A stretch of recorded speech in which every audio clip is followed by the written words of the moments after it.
Mao Zedong's reaction was different. He and others agreed that the Soviet model had had enormous initial successes, but could not be replicated in a second five-year plan, at least the precise model of the first five-year plan. But he, unlike his comrades, was unwilling to sacrifice high levels of growth and economic and social transformation at the same time. And for him, greater freedom of expression on the part of intellectuals or technicians was more important than it seemed to be to the leadership of the party bureaucracy, not because he prized or valued free expression, just the opposite, but because he was convinced that most intellectuals were critical or could be made critical of limitations in the existing system, honestly also wanted to serve China.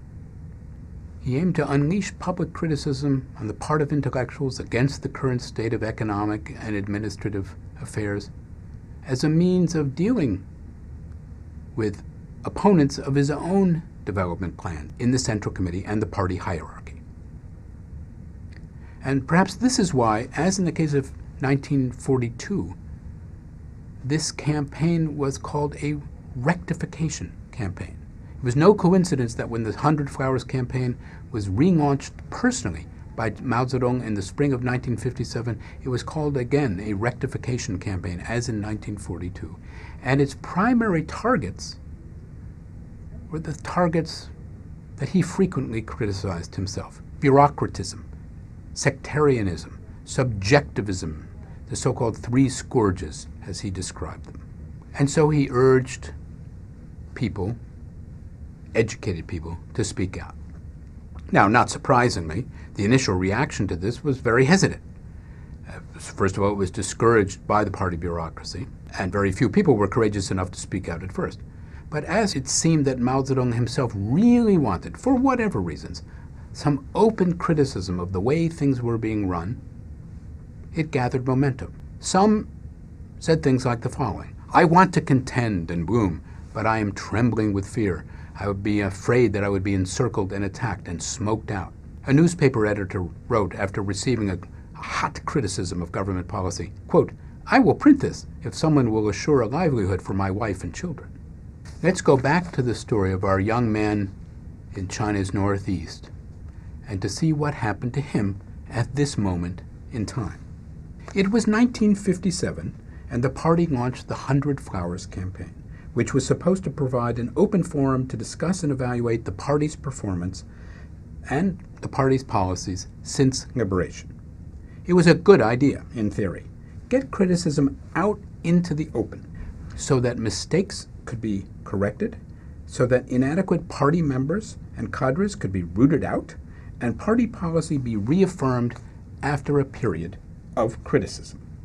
And I had plenty of criticism. Several times over the years, we economists and planners had found ourselves restricted in our work by party officials who mindlessly applied Marxism-Leninist theory to situations way beyond their understanding. Not every party member had good character, and only a few possessed enough expertise to understand our work. Often, while we were trying to work out complicated statistical or planning concepts and policies, we had to listen to endless political talk and empty phrases about the correct political line. I suppose that was one reason why I had hesitated for making a strong bid until then to become a party member. A part of me had always resisted the prospect of having to be a political organizer. Old Lin, you remember, the party secretary, knew I felt this way, though we never talked about it openly. I figured he was my weather vane.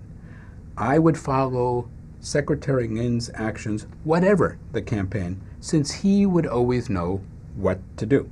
Well, here is what happened. At the beginning of the campaign, we all kept our mouths shut to see what it was all about. Even a political amateur like myself knew that that was the right thing to do. Then, as public criticism of the party and of particular party members mounted in intensity, we let up our guard and we plunged into the fray. Lin himself led the attack on party cadres in the ministry who had been arrogant in dealing with lower-level party cadres and who had tried to substitute the wrong political line for correct knowledge. He gave a speech denouncing 3 of these officials and called them people in need of serious re-education by the masses. The gist of his criticism spilled out into the press, and suddenly our school was awash with debate and wall posters. Most of them repeated Nguyen's attack. Down with the evil clique that has betrayed the party line. Meetings were held to discuss this criticism, and Nguyen encouraged me to let myself follow the correct political line. And so I did, but only privately to my girlfriend. We talked about the campaign and what it meant. I said that I agreed with Secretary Nguyen's criticism. The party secretary was right in exposing arrogant and corrupt party members. The party was not perfect. It had made countless mistakes. Why should party members not be called to account just like ordinary citizens? Some party policies needed changing. Why not seize the chance now? Even the party itself was involved in this criticism. If the party meets such criticism of itself, then should we not follow? To hold back and say nothing when we were expected to join in the campaign might be seen as a lack of faith in the party. We talked a lot about these things, but only to each other. Mao Zedong really believed in the efficacy of this kind of struggle. He was a master at least at unleashing it, if not always at controlling it. And he was convinced, he said at least, that the main contradictions were now among the people, that is, those who broadly supported the regime, not between the people, in quotes, and the enemy. You might want to look at his speech on the correct handling of contradictions among the people to see what you think Chairman Mao is talking about. Well, what were some of the fragrant flowers that bloomed in this remarkable spring of 1957? My colleague here at Harvard, Roderick MacFarquhar, has chronicled this remarkably well. Many of these were precisely what Mao Zedong had in mind.